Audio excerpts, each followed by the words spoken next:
Welcome to Internal Medicine Grand Rounds. Dr. Kim could not be here, so I'm subbing for him this afternoon. It gives me great pleasure to introduce our Grand Round speaker, Dr. Patrick Swanson. Dr. Swanson did his undergrad work at St. Olaf College in Minnesota. Then he did his PhD at the University of Michigan, and he also did a postdoc at Johns Hopkins.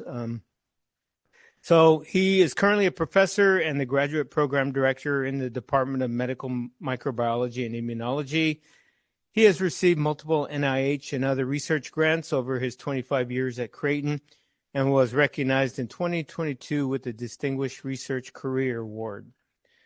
Beyond teaching courses on the fundamentals of the immune system, research methodology, and grant writing, he also offers courses in Creighton's Medical Humanities program exploring intersections between engagement with nature and human and ecological wellness, as well as relationships between food production systems, food security, and public health. These courses have arisen from his avocations in native prairie restoration and backyard gardening. So with that, gives me a great pleasure to introduce Dr. Swanson, who will be talking to us on restorative recreation, exploring intersections between nature deficit disorder, nature prescription, avocation, and creation care to human and ecosystem health. So welcome, Dr. Swanson. Thank you, Dave. That was, appreciate the introduction and the opportunity to join you today on what seems like an unusual topic for an immunologist to be able to give. But to kind of put it into context, I think of what I'm talking about today as really lifestyle medicine for patients and healthcare providers. And that's how I'm going to present it to you today. Now, I think in order to understand kind of how I got to this point, because it's quite unusual, I think I have to spend a few minutes on my background and where I began this journey. And it really is in childhood. And that's why I think a lot about childhood and pediatric health, because I grew up in Minnesota next to a nature center. And this woman founded it, Olivia Dodge, in 1967. So it was the year before I was born. She was a woman of considerable means. And in that period of the 60s, there was rapid growth and development around where I ended up living, which is right about the star there on that map. And so she had an opportunity to basically buy out a quarter section of land, about 100 acres. And so I was sort of the proverbial Christopher Robin, and this was my 100-acre wood. And so I was kind of a free-range child. I would kind of wander around here, and it was a great way to grow up. My folks had one of those chuck wagon dinner bells that they would ring when it was time to come in. And so I credit a lot of this to her actions to basically found this nature center. And it was very interesting because what she decided to do was partner with the local school district. And one of the things that they did, or I got to participate in, is a prairie reconstruction. And you can see this in the background here. Lupine is blooming. And I got to seed this former crop ground into a native prairie, and I also got to, and during school, and I also got to participate in a prescribed burn, which is an important part of prairie maintenance. And so, you know, I learned the basics of prairie restoration and management techniques, some of the representative flora, the prairie dynamics. They also had a summer gardening program, so I spent a couple of years, summers, learning how to raise food, and so that carried along with me to my backyard garden. And I think the other thing that I did, and then this took more reflection, but I really saw what one person could do, someone like Olivia Dodge, with the means and dedication, can do to make a difference. And her actions were really the stone thrown on the pond, and I was, you know, receiving the ripples effects of that. And so I kind of wanted to emulate that. And I also found the value of a natural area as a place to explore, imagine, and wonder. And that was my roaming place. And ever since then, I've always kind of felt disconnected unless I get some time outdoors. And so when I was a graduate student at Michigan, a postdoc, I would work on restoration work days at some of these preserves, especially Nature Conservancy preserves. And it helped me get out and separate myself from my, sort of the oppression of the lab, which it can be oppressing. And so that really helped, balance my mental health or improve my mental health during that period of time. And so when I came to, Omaha for my job at Creighton, I wanted to kind of continue that. And I'll tell you a little bit more about that restoration work that I work on my prairie on. And I just want to go back one slide here, because what you're looking at here is actually a part of the native remnant prairie that I've been working on restoring, and it's basically removing a lot of the cedars. And what you're seeing blooming here is actually lead plant, and it's the purple flowers there. And they're an indicator of native remnant prairie. And this is in the Loess Hills, about an hour north of Omaha. And those are very deeply rooted plants. I mean, their roots can extend down 15, 20 feet. And they're also thought to be long-lived, up to centuries. And so what you're looking at is basically, to me, sacred ground and ancient prairie forest. So that's kind of how I view it. So let's go forward, because I want to come back to this central idea of how it affects health and well-being, nature. That's what we're talking about here today. I think it bears reminding ourselves, and I need to be reminded of that, what health actually is defined as. And you can use the World Health Organization here. It's defined as a state of complete physical, mental, and social well-being, and not merely the absence of disease or infirmity. So it's not enough that a person is free of illness. They really need to have social and mental and physical well-being to be healthy. And so then you get to the question of, well, what is well-being? And you can define that as a positive state experienced by individuals and societies. Similar to health, it is a resource for daily life and is determined by social, economic, and environmental conditions.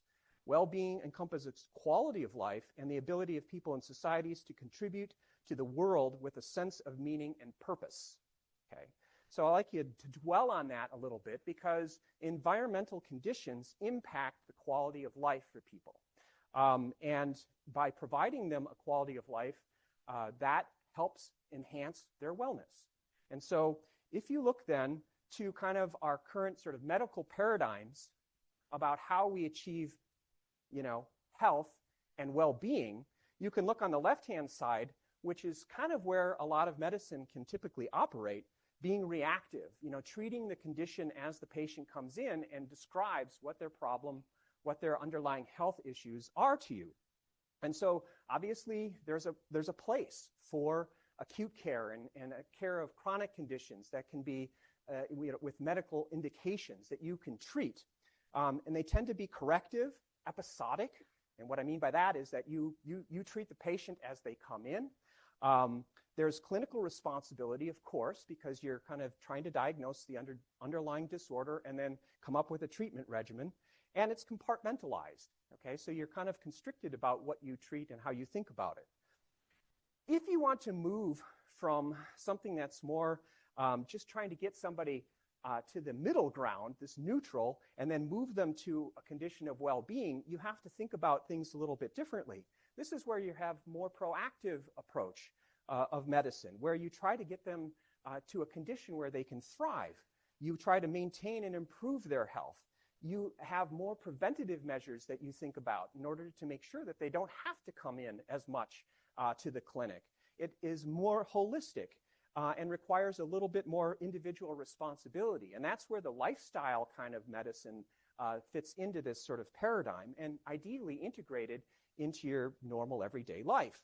And so when I think about these squiggly lines in here, what I'm trying to illustrate is just that I think the clinicians can actually help promote some of these lifestyle changes in their patients, and patients can also may be more inclined to if there is a clinical provider that gives them that direction, as opposed to just kind of imagining that they can do it themselves.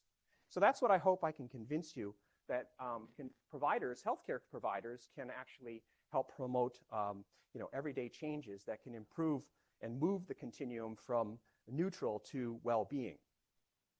So let's get back to this idea of what nature and human health are and those relationships. So Richard Louv in 2005 in his last book, Last Child in the Woods, coined this term called nature deficit disorder. And it was really focused on child health, okay, pediatric health.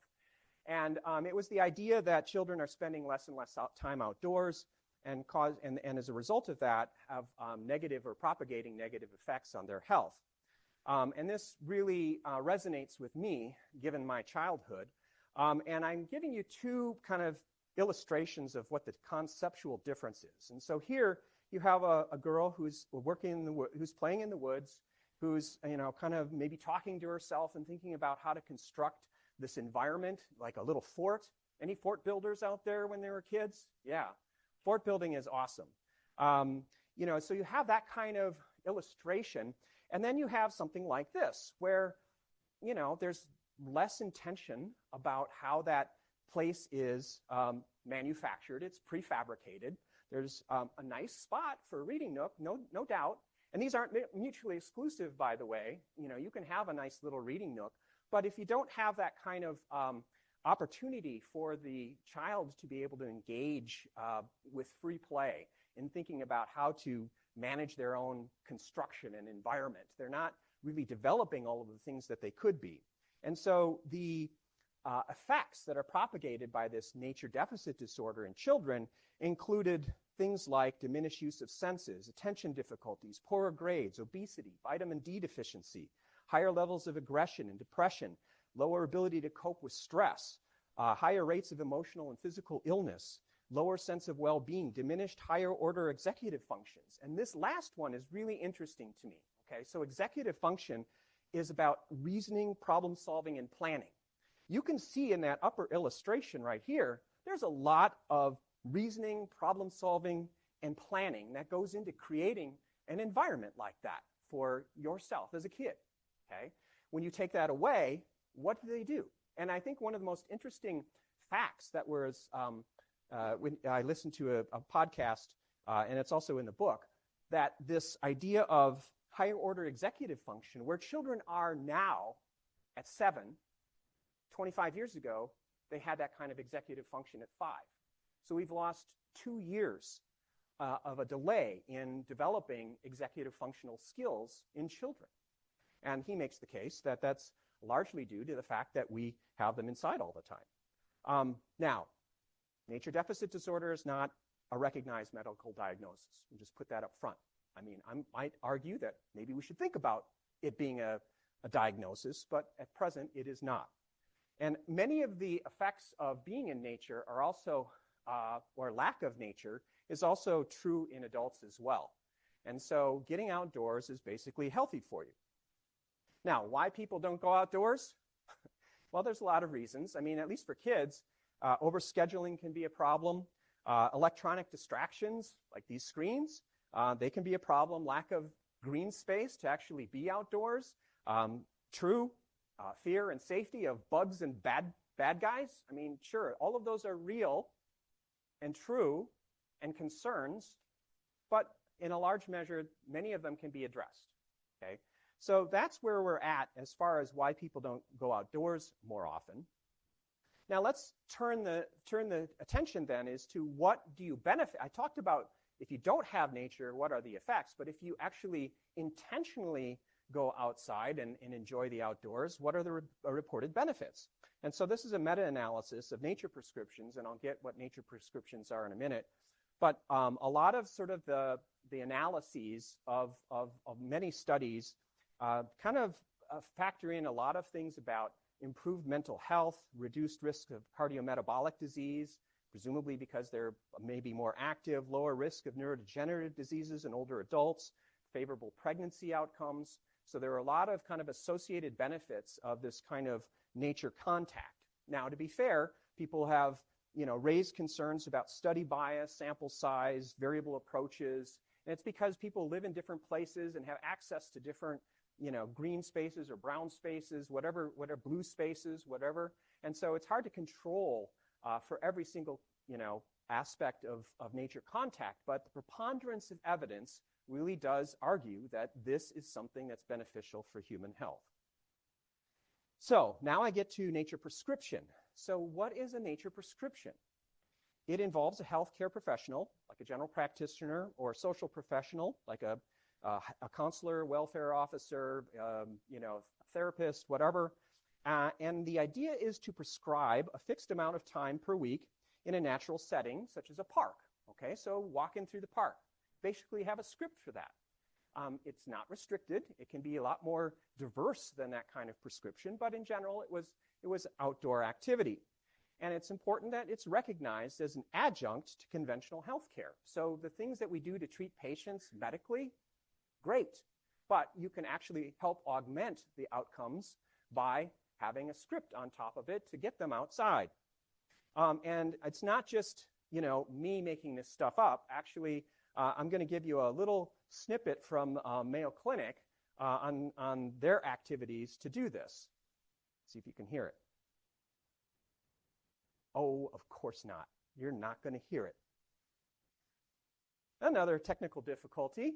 So I'm just going to summarize. This guy, Brent Bauer, has this little Mayo Minute where he's talking about prescribing activity, prescribing nature, and the idea is basically at least 2 hours a week, and there's a lot of benefits that are associated with it. And Mayo Clinic is part of a group of American providers that are actually doing this. And in fact, in 2022, the Canadian Medical Association became the first national medical organization to officially endorse nature prescriptions. At least 9 countries have adopted nature prescriptions, according to the World Health Economic Forum, including the United States, various levels. And this study, this last little snippet, is from a study in Australia that reported 14% of their patients receiving social prescribing, which is including this kind of nature prescription. And of these, 91% reported that it was helpful. So not only are people doing this, but it's having positive outcomes for people. And that's kind of what the take-home message of this is. Now, if you were to imagine prescribing, what type of nature contact actually works best?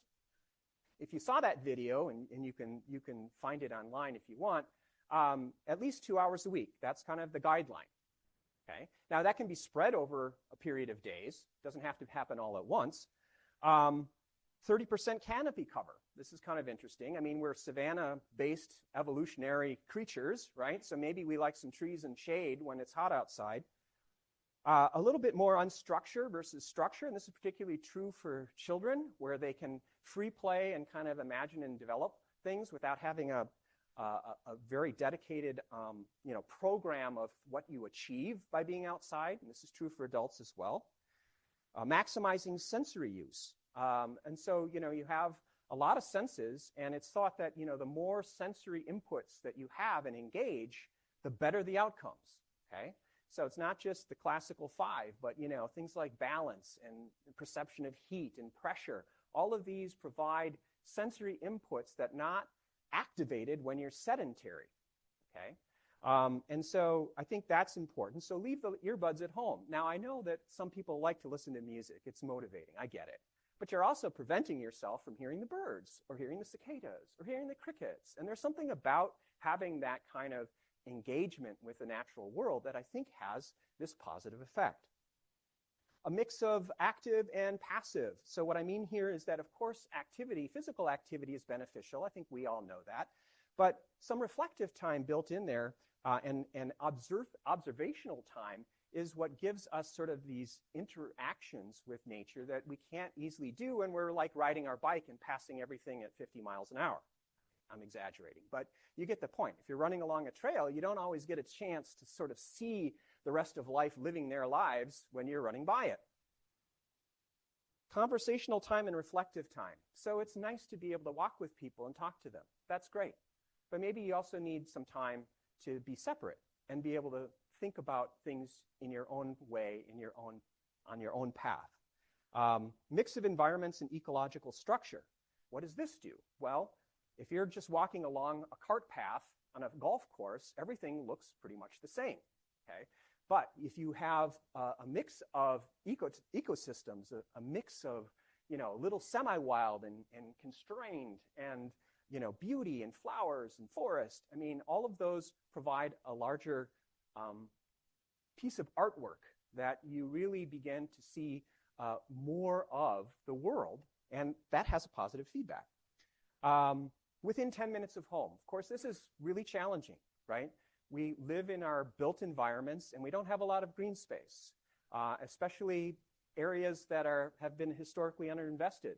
I mean, access to green space is a real issue, and that's something that has to be addressed at a community level, and I'll get back to that in a minute. But that's something that is really important to promote a consistent pattern of use, okay, and a consistent pattern of activity. If it's near their house, they're more likely to be able to use it. And in child development, the studies show that this sort of nature engagement is super important before adolescence. By the age of 6 is where the maximal accrual of a lot of this stuff comes from. Things like empathy and awareness of natural systems and cycles. Those are really important things to develop at a very young age. And the last thing that I want to kind of have you think about are reciprocal kinds of activities versus consumptive. And what I mean by consumptive is that, if you take a walk through a park, it's great for you, but what's the park getting out of it? Okay? That's kind of an idea of consumptive recreation where we're using the ecosystem for our own benefit, but not really giving much back. And so the idea of reciprocity is something where you actively give something back to that place that you're using for your own benefit. And that's a little bit challenging for people to kind of grapple with and accept. But I think what happens is that when you give back, you are engaged in an outcome. And so I think that also plays a role in positive feedback loops that happen in your mind and spirit. So, common barriers to implementing these kinds of social prescriptions. One is lack of awareness by both providers and patients. And hopefully this lecture at least, germinates something in some of you that, hey, nature prescription could be a thing that I could look at, okay? Patients also are not aware that this could be a prescription, an active prescription. And so thinking about how to build that out is something that I think we should be doing, and more medical communities and health providers are looking at this more seriously. Social inequities. You can't sugarcoat this. Access, resource, care providers, all of these are really important. And figuring out how to address them is an important aspect of figuring out how to maximize the benefit of these kinds of social prescriptions. Lack of tailoring of social prescriptions to patient needs and temperament. So you do have to know something about your patients to figure out what they like, what they don't like, where they live, what's available to them, how they can, whether or not they can manage it or even be interested in it. So there's something about knowing your patient that's a lot more in depth than perhaps we are used to. Underdeveloped training and education in social prescriptions. So training is also an important of how to best provide these social prescriptions, and then evaluate the frameworks, have evaluative frameworks to support education. So limited opportunities for collaboration between health and community sectors. And what this is really about is community-based health. And so in thinking about how you create green spaces that can be used by a community, and whether or not those are suitable for the community, you have to have community engagement. And I think one thing that I like about Omaha and the medical field here is that I think there is a lot more community engagement than many other places. But maybe this is a place where we need to spend some effort. Lack of funding at various levels of government. Of course, some of this takes money, and trying to figure out who's going to pay for some of this is an ongoing concern. But again, achievable if there is a will. So some of the recommendations and I should mention that a lot of these, I'm not making this up. These are described in various publications like this one.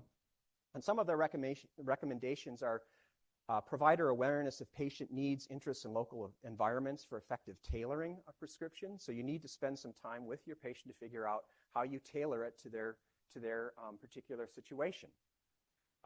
Using simple language to explain the purpose of these empowerment scripts. Those are really important so that they can understand why you're prescribing this for them. Ensuring that individuals can commit to a certain amount of time so that they can achieve the optimal results. You know, if they can't, then that's going to be a barrier. Of course it is. You have to figure out what they can manage.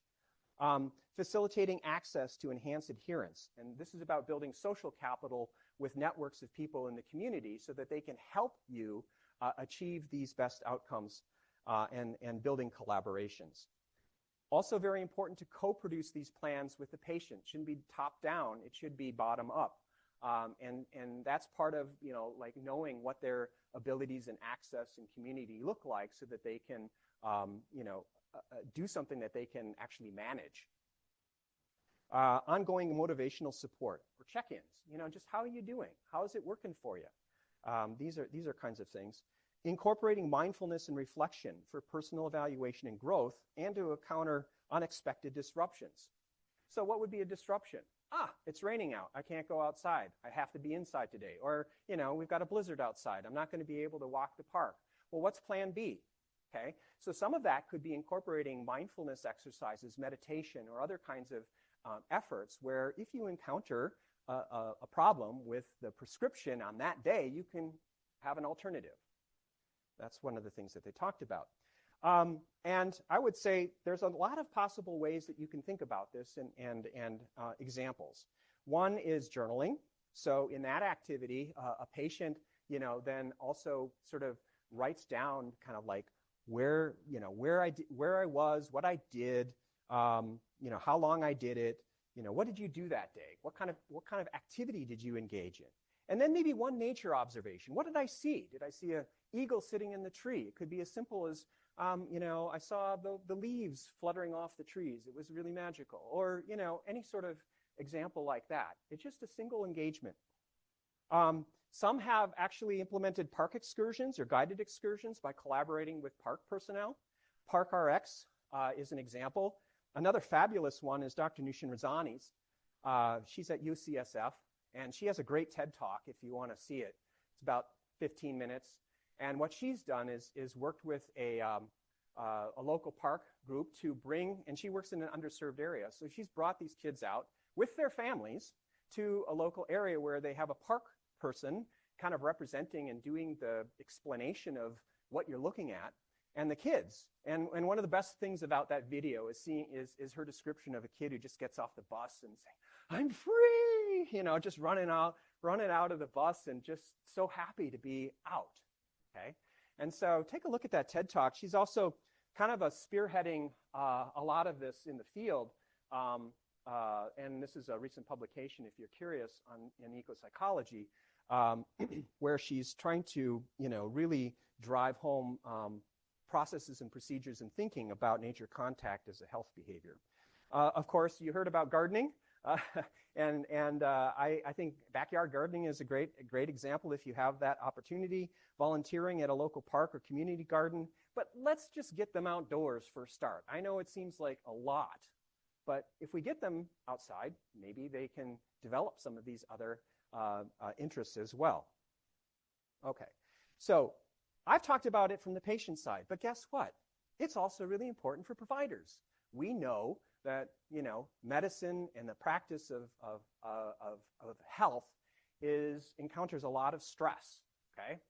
And so providers need this too. So all of the health and wellness benefits that I've described for your patients also apply to you. You know, it might be a bad day at work. Well, how do you address that stress and the pressure and, you know, being down and everything that's associated with, you know, sort of regular everyday work in healthcare? Get outside. It's good for you too. And one of the other benefits is that if you actually start thinking about practicing as a nature prescription, you can practice on yourself.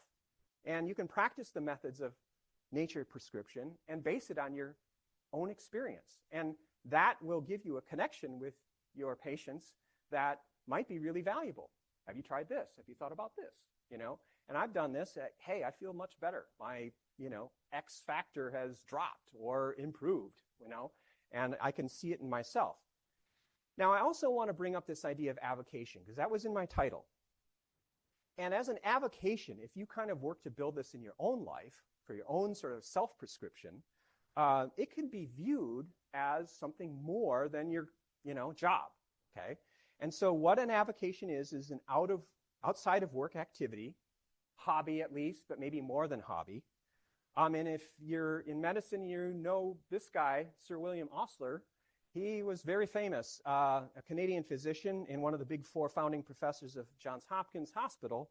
He famously wrote, "While medicine is to be your vocation or calling, see to it that you have also an avocation, some intellectual pastime, which may serve to keep you in touch with the world of art, of science, and of letters."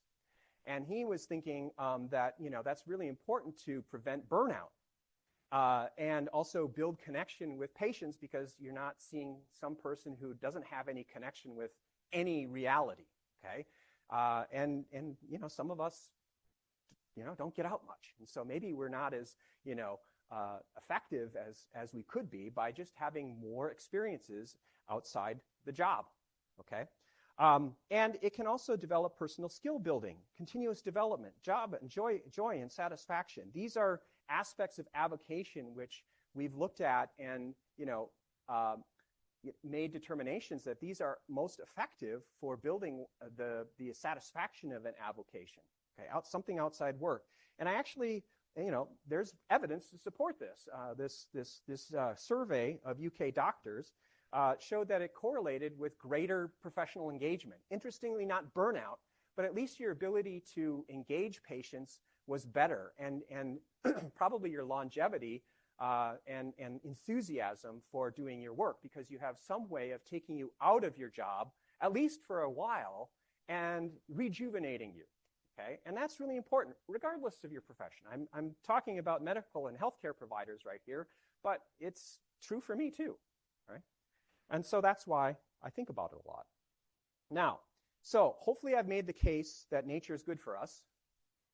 But then the question is, are we good for nature? And the honest truth is maybe not so much. And the evidence is pretty glaring.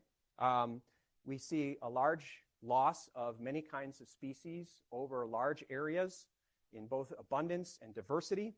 That's been happening progressively. In terms of North American birds, we live in a grassland, okay, a grassland state. Those are one of the most severely affected and declining groups of species. And a large measure of that, or a large reason for that, is the way that we use our lands, okay? And some would argue abuse our lands and don't give enough space and opportunity for other life to live there. And so one thing, though, despite the fact that this is declining globally at rates unprecedented in human history, this paper argues that it's not too late. We have to be able to do something about it, but and little actions make a big difference, okay? But only if we start now. We have to start addressing the issue. So then the question becomes, do we have a moral obligation to do anything? And you know what?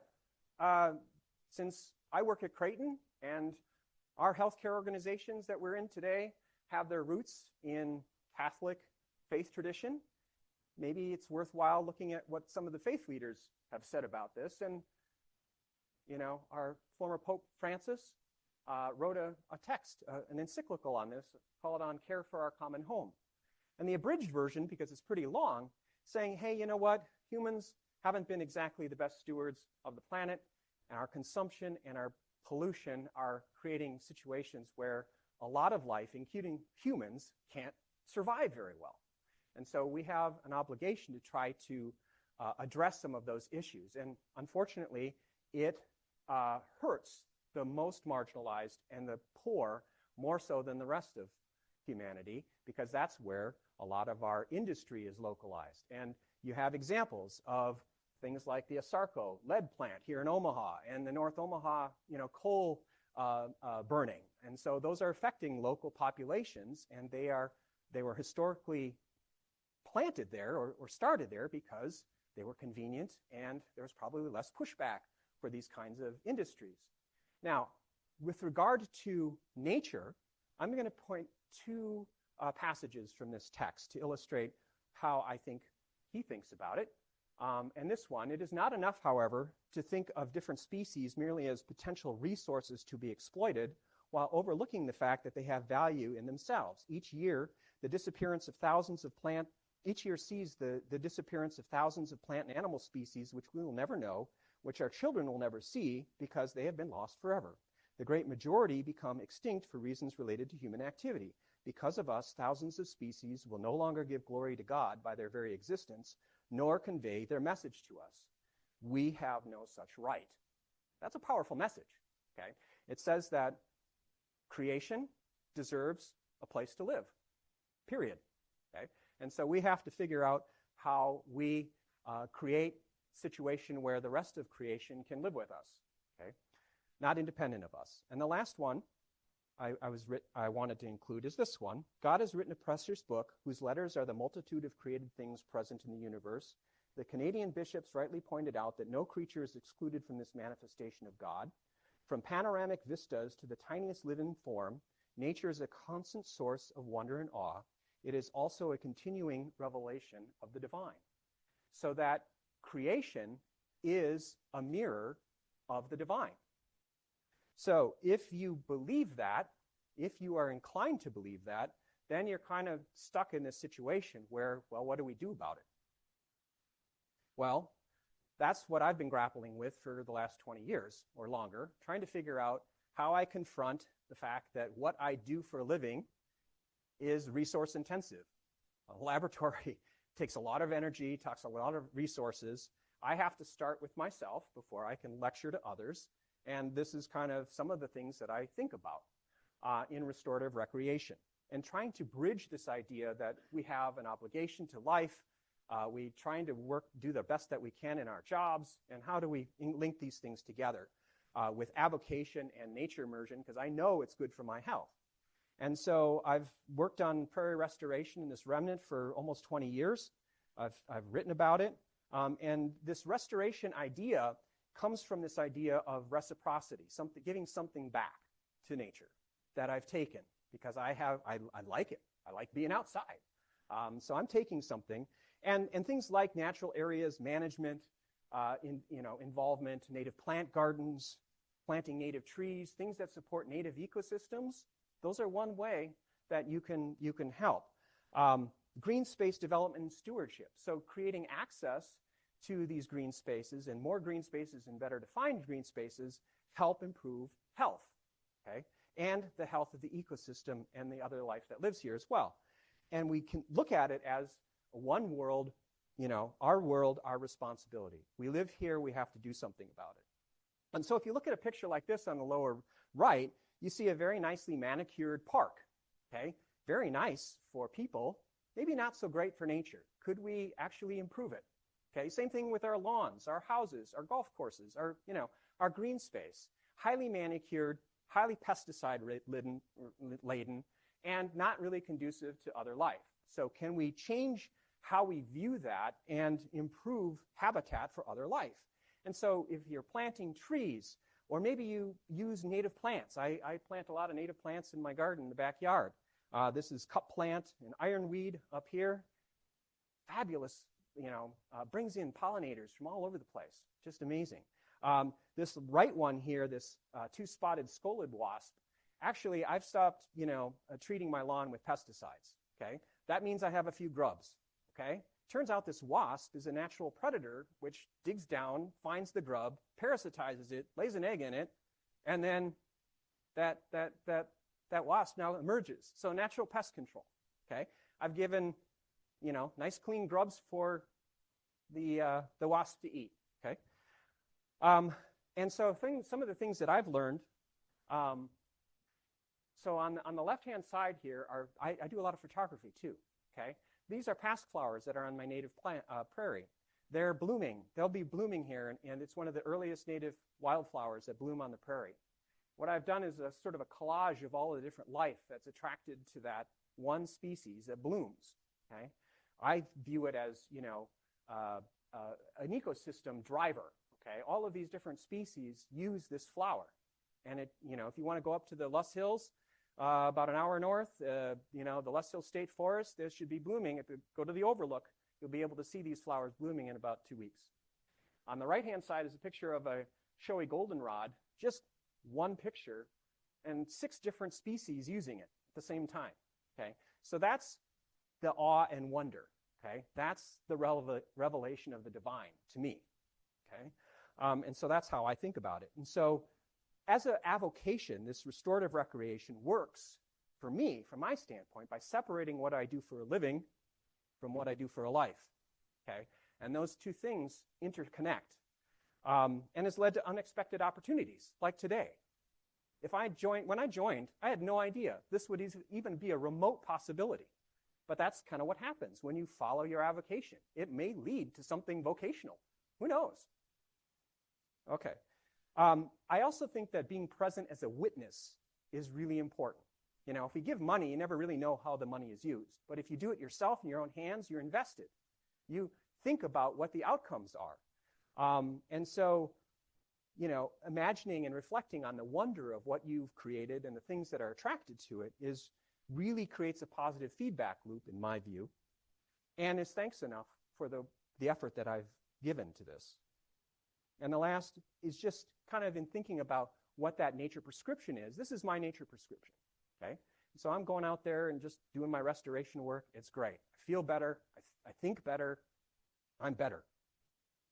Okay, so I think in light of the time, what I've wanted to do is use this just to illustrate the fact that in the medical humanities teaching paradigm, we have a course that I've developed called that's basically based on this. And week 1, I define nature deficit disorder. Week 2, nature immersion, nature prescription. Week 3, we talk about laudato se and some of the aspects of that. Week 4 is restorative recreation, where I just describe this avocation. And last but not least is a field trip to Hitchcock Nature Center. And there the students get a chance, after they've gone through all of these other background, lectures, to really see restoration in action, native habitats, what that does to their own psyche when they, go and walk through these natural lands. And it's only about 20 minutes over in, Crescent, Iowa, so it's not a long drive. And they always come back, so happy. Okay? So I think it's really beneficial. So some of my recommendations, including commit to an ecological tithe. So basically this idea is, so whatever you do outdoors, however you recreate, devote 10% of that, recreational time, talent, and treasure to something that actually benefits the ecosystem that you're using. Same thing with your backyard. And it builds this idea of reciprocity to place, which Robin Wall Kimmerer's book, Braiding Sweetgrass, talks a little bit more in detail about this idea of reciprocity. You can volunteer, you can advocate, you can try something new, and don't be afraid of it. If you make mistakes, a plant's not going to sue you. Okay, so you can do some things. All right, and be creative. Just try to learn from them. And more than a labor of love, which a lot of people get this, that's how they characterize it. For me, it's a labor of life. It's not just my life. It's all the life that touches me. It's really important. Okay, so take-home messages for you. Loss of nature contact associated with adverse health outcomes. Nature prescription can be used as a medically directed means to improve health outcomes and nature contact 2 hours a week. Reciprocity to restore ecosystems offers benefits to human and ecological health, that you can think globally, but you can work in your backyard. You don't have to go far. You don't have to do anything magnificent. To the bug, you're creating a home. Their presence is thanks. Okay? And so don't forget that Margaret Mead said, never doubt that a small group of thoughtful, committed citizens can change the world. Indeed, it is the only thing that ever has. And actually, Pope Francis says the same thing in his encyclical.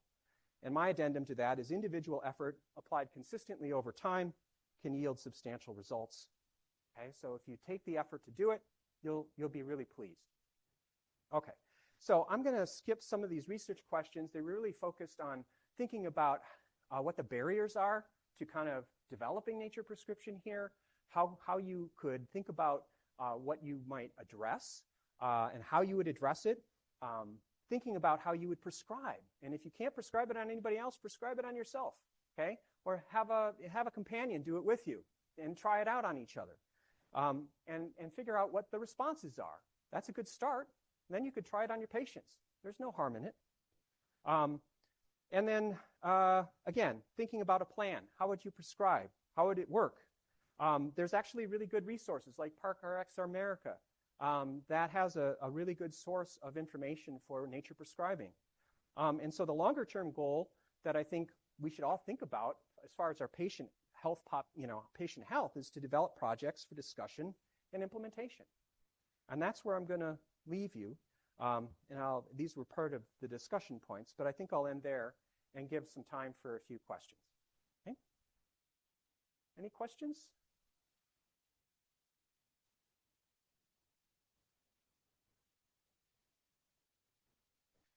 Great question. Yeah, so there are some really good native plant, guides. You can also go on guided hikes where people who know something about native plants can tell you more. And so those are two starting points.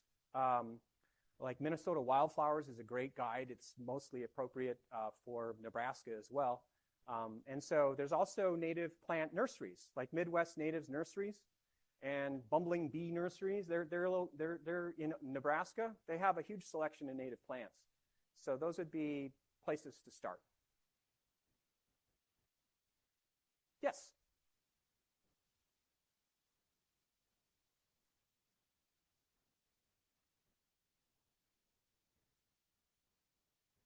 Yes.